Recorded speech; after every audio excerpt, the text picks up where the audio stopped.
ये जो अवस्था आरंभ है जड़े होमगार्ड चिंताई है जन मास्टाणी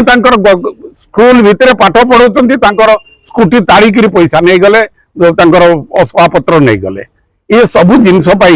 किए हेलमेट न पिंधला बांधार सब पुलिस वाला तत्पर करुँच जो छिंताई होची जो रास्ता घाट रे जो विभिन्न प्रकार दुष्कर्म होची आज जो दुष्कर्म होती से 25 वर्षर महिला तार जो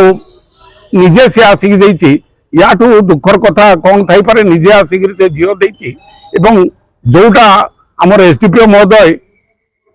जड़े आईन रे माने सीनियर ऑफिसर से जो भूल करचंती जोटा ना कहवा कथा नहीं सी गणमाध्यम ना कहते आलोचना न सरुणु आउ गोटे घटना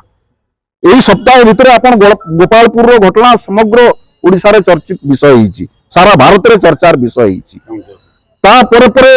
जाजपुर रे बारिपदा रे केउझर रे आज देखला बेलू करंजियार से सेम घटना अपराधी मानकर सरकार नियम कानून प्रति टिके भी डर नहीं तार कारण आपण मानकु मु कहया पई चाहे जे गोटे प्रसंग उपस्थापन करिया पई चाहिबी जे ए सरकार अपराधी मानकु फुलमाल देकर पूजा करे